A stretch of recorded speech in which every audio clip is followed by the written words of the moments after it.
So good afternoon. We've got Kathy. She's back to talk about the UDL and actually what do those acronyms mean. So Kathy, take it away.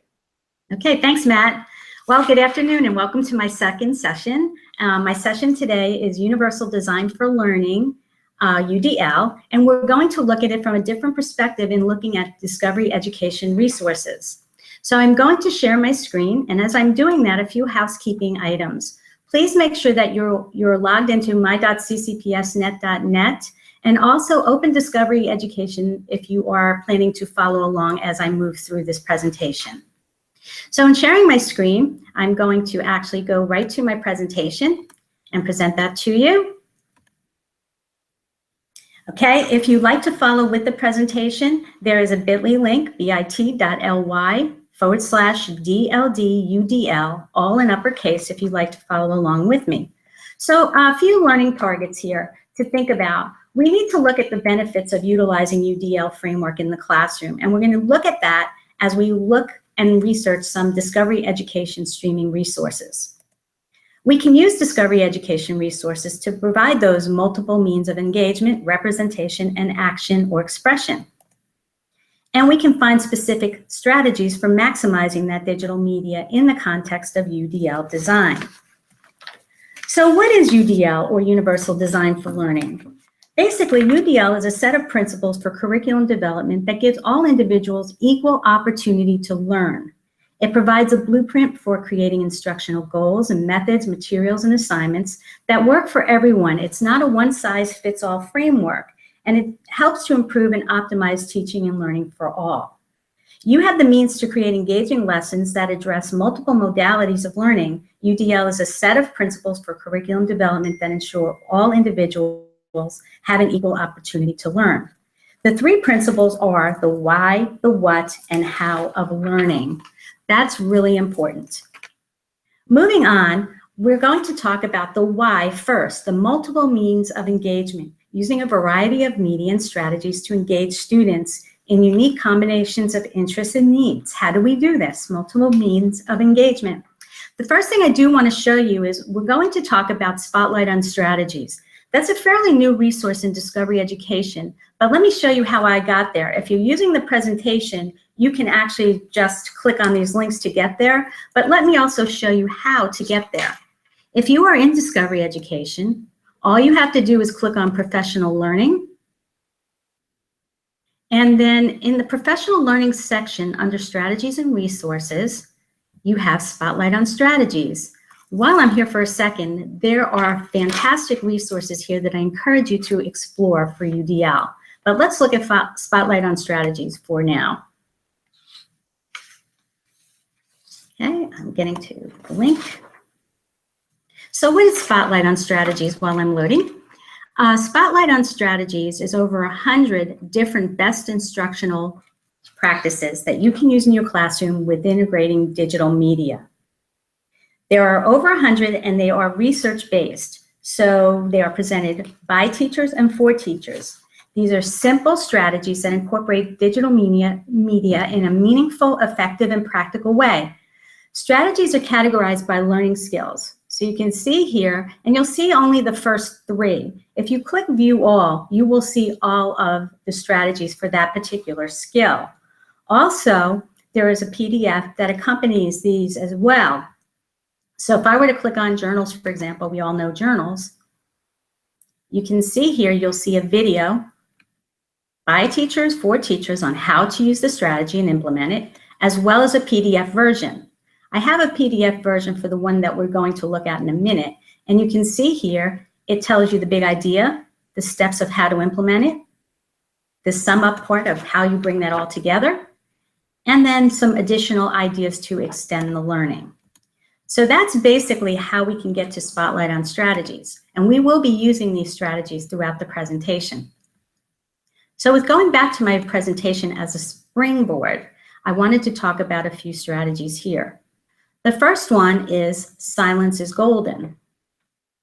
So I also need to put a plug here. You see that there's a video in my presentation. Many of you will be excited that you can now insert videos from Google Drive in your presentations. That includes any Discovery Media you download as well, or any created videos that you would like to use. This is a win-win. I'm so excited. So the strategy Silence is Golden. I'm going to use a science concept to do this. It focuses our attention on imagery. So if a picture is worth 1,000 words, just think how much a video is worth. So by redirecting students' attention from the audio to the imagery, and then having them discuss what they're seeing, is how this strategy basically works. I'm going to play a little bit of this, and I need to shut my audio off, which it is. And as you're viewing, you can see the video.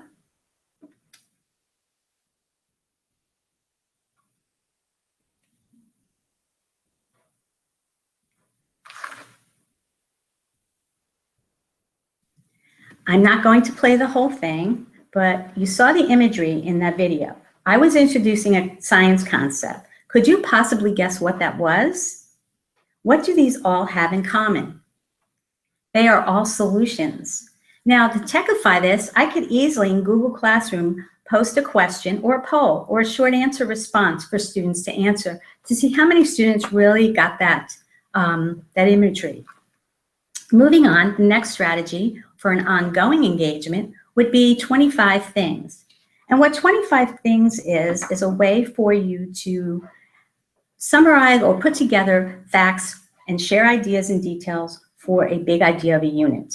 So what you would do is divide students into 5 groups, assign each group one topic related to the unit of study. And then each group would have a series of images, videos, or even articles about their topic. They can be shared in Classroom or Google Drive, or you can use a collaborative presentation to do this. So within their assigned resources, each group develops a list of 5 things you didn't know as their assigned topic. And then typically as a hands-on strategy, students can use sheets of paper or large Post-it notes. We're techifying it by using a template. So here is the Google Slides template for the 25 things. You can see here, I used a content collection to help me out. Now this is for probably middle school age students. However, for younger students, you can set up a template with student names as well, and they can have some words or text to help them out. Each group has a specific, either a video segment or some other types of articles or images that can be used for their particular group. And in each of these slides, each group will put 25 things, 5 things for the 25 things in their contribution, and then you have one class project for that. And how I found those, and I will show you in Discovery, I actually went to a content collection on owls. And if I search, I can find, I can find a content collection that actually helped me out with this. And I was able to see that there are K to 5 elementary resources, 6 to 8 middle resources where I pulled from, as well as high school. And you can see here in the content collection, it gave me several types of resources to use, everything from video segments to articles, as well as even a sound effect. Now, sometimes you'll see in the content collections a featured strategy. For this particular collection, they use the myth busting. I actually use the 25 things. You can choose any strategy that fits and works well with your unit of study. So moving on to our presentation. Our next strategy we're going to look at is Pin It. We all know Pinterest, so you can see the sign there, Pin It. Again, you have the direct strategy link as well as the written guide on the how-to. Pin It basically is a strategy that has an explicit focus on content. It incorporates summarization with an activity that allows students to categorize concepts and collaborate on knowledge development with their peers. Basically, this strategy uses sticky notes, 5 colors. Typically what happens is in the classroom, a teacher would label large pieces of butchered paper or Post-it notes with titles like facts, questions, vocabulary, diagram, or image. These would be posted around the room. Each student would get a different color sticky note. For example, the pink sticky note would be for the factual statements. A yellow sticky note may be for a question. A green sticky note may be for a vocabulary word. and a blue sticky note could be for a sketch or drawing. As they complete their notes, they pin their ideas by sticking them on the correct Post-it board along the wall. So how do we techify this? Well, one way that we can do this is even in our own activity. What SOS strategies would you find for multiple means of representation in discovery education? So for factual information, we can find a pink. We can use a pink color. For questioning, yellow. For vocabulary, we could use green. And for sketching, we can use blue. Here's a Google drawing template. If you click on this, you may be prompted to make a copy. And now I can go back to Discovery Streaming and actually find some skills that I can begin to make a collection of these strategies that would help me with this particular activity. So in Discovery, I can go back to my content, my SOS strategies, which I will do. And you'll notice here, there are skills. So if I'm looking for facts, I'm looking for SOS strategies on facts, I can use research and I can find a particular strategy that I like and add it to my organizer. I can, for questioning skills, we have a questioning skills area. I can find a strategy that would work there. For vocabulary development, the same thing. And for sketching, I can use something like a sequence. And then I can add those in my organizer to have strategies that I would like to use for my, to curate. So moving on, that is one way, techified. So another thing for students, how you can use the digital media with the students is here's a Google Slides rendition of the same type of idea.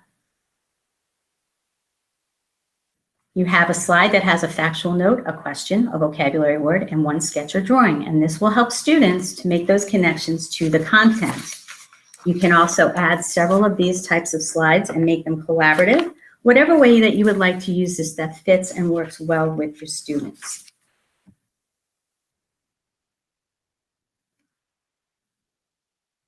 Okay, and moving on to slide 10. Now, we need to look at the what, the multiple means of representation. How can we do this? We need to think about resourceful, knowledgeable learners and present information and content in different ways. We should offer different ways in customizing the display of information, alternatives for auditory as well as visual information. For this, I'm going to go live and feel free to come along. I'm going to use the power of the search filter. So here in the search filter in Discovery, we can use this to help us find multiple means of representation. I'm actually going to just use a very generic term such as weather and make search. Now you'll see that there's a new search feature. You can see here I have all the media, video, boards, images, and so forth. So how do I look at this for the multiple means of representation, whether it's images, songs, sound effects, closed captioning even, or transcripts? So if I start with videos, I can start here. I can narrow my search to grade level. I can also look at full videos or video segments. What if I want to find closed caption videos? I click the filter and it will return only videos that are closed caption relating to the weather. So this is one way that I can use closed captioning to help. Many of these videos also have transcripts. So moving on with that, I'm looking at weather again. How about images? Here you can see I have a selection of images. I can look at copyright filtering. I can also change for younger students. And you'll notice when I change filtering levels, the images change. Or for older students, same thing goes. How about audio? Here you see that I can find sound effects as well as songs. I can filter for younger students by song. I can also filter by duration less than 5 minutes. I can do the same to find sound effects. Text. Yes, there are some articles in text in Discovery Education. I can also look to find age-appropriate text. So those are some of the things I can do. There's also ideas for lesson materials. And as you see here, the Connect Weather is one of those lesson materials that are also available for you. Okay, so moving back to our presentation, multiple means of representation. This is how I can find, using the discovery search features and filter, to find specifically what I need to provide that equity access for all. Okay, I can see that my time is up. So just remember, the last question into the is the how students will learn to represent and describe what they learn. So that would be the last question, how they learn and how they demonstrate their learning. And we have multiple means of doing that. There are plenty of strategies here, so please, by all means, take a look at them. So we have that how and action and expression. You can see here we have Google Docs, slides, videos, draws, sites, and tools. I encourage you in next steps to please take a look at some of the Discovery Education features. Have a great day. Thanks, Kathy, for introducing us to and founding on UDL. That was a lot of great information and good stuff inside Discovery Education. So thanks so much for showcasing. You're welcome.